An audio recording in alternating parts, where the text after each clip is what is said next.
बिस्मिल्लाहिर्रहमानिर्रहीम। मैं मीर अफजल गुलजार, आप देख रहे हैं DMM न्यूज़। गुज़श्ता दिनों जब मैं तहसील बालाकोट की एक पसमानदा यूनियन कौंसिल है माडरी की VC मनूर जब गया तो वहाँ पे लोगों के इसरार पर मैंने एक मिडिल स्कूल का विज़िट किया।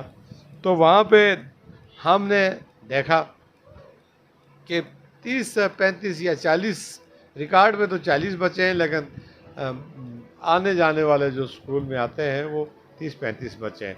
उन 30-35 बच्चों को पढ़ाने के लिए अब रिकॉर्ड के मुताबिक 7 स्टाफ थे, लेकिन उनमें 2 हाज़िर थे, 2 में भी एक मेला और एक हाज़िर था, लेकिन वो जो बाकी 4 थे उनकी अपॉइंटमेंट ही नहीं हुई।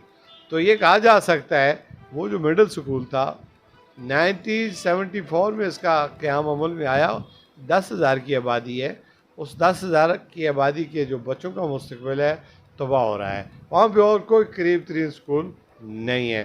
8 अक्टूबर 2005 का ज़लज़ला जब हुआ तो उस वक़्त इस की बिल्डिंग तबाह हुई और उस बिल्डिंग को दोबारा तामीर ना किया जा सका। वहाँ पे कुछ माहिरीन का ये भी कहना था कि ये जगह स्कूल के लिए मौजू नहीं है। पहले कहीं गफलत में या इजलत में बना दी गई थी, लेकिन अब नहीं है। अब उस स्कूल को एक ऐसे मकाम पर शिफ्ट किया जाए जहाँ पर पुरसकून भी हो, महफूज भी हो, इमारत भी महफूज हो, ताकि पैसा भी ज़ाया होने से बच जाए और ख़तरात से भी। आबादी के वास्ते में ये बनाया जाने वाला जो स्कूल है इसकी जगह बहुत कम है। एक बात तो ये थी। दूसरा ये था कि वहाँ पे 2 साल पहले मनूर में एक फ्लड आया। उस फ्लड में जो राब्ता पुल था वो उस पर बह गया और आज तक वो पुल भी नहीं बना सका।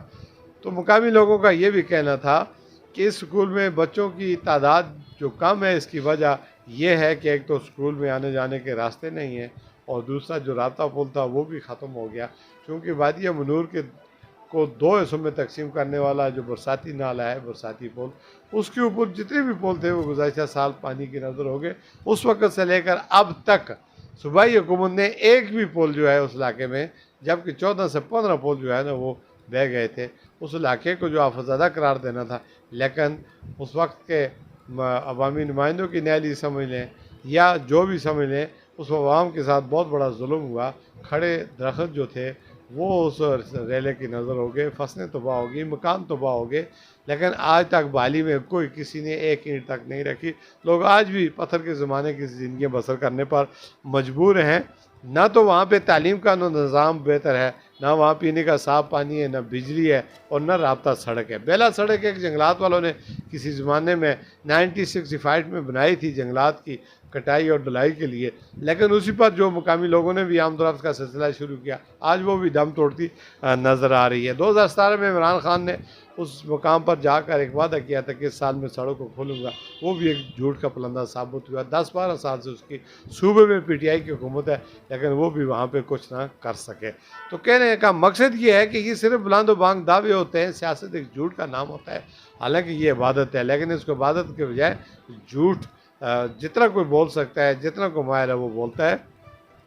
तो मनूर के अवाम मजबूर होकर, जिनके पास वसाइल हैं वो माइग्रेट हो गए शहरों में, और जिनके पास वसाइल नहीं है वो वहीं पर सिसक कर ज़िंदगियाँ अब बसर कर रहे हैं।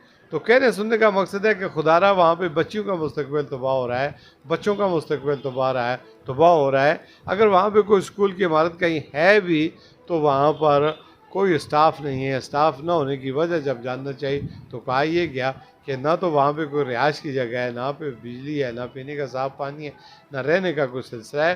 तो आने वाला स्टाफ जो है वो क्यों वहाँ पे अपनी जान को कैद में ज़्यादती में डालेगा।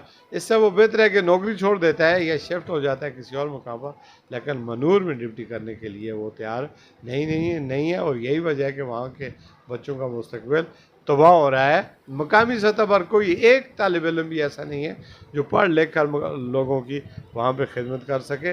बाहर से लोग आकर वहाँ पे भर्ती होते हैं, लेकिन वो सिर्फ वहाँ पे इंदराज करके, हाजिरी करके, राइवल करके वापस चले जाते हैं और रिकॉर्ड के मुताबिक वो तनख्वाहें तो लेते हैं, लेकिन उसका रिस्पांस कुछ नहीं मिलता। तो खुदारा हुकूमत को इस तरफ भी संजीदगी के साथ सोचना होगा। तालीम जो बुनियादी अंसर है आवाम का, बच्चों का, तलबा और तलबात का, तालीम फराहम करने में हुकूमत लाखों करोड़ों रुपए सालाना खर्च करती है, वो कहाँ खर्च होते हैं ये भी एक सवाल है। तो इस पर ज़रूर गौर होना चाहिए। इसी के साथ जा चाहूँगा। अल्लाह हाफ़िज़।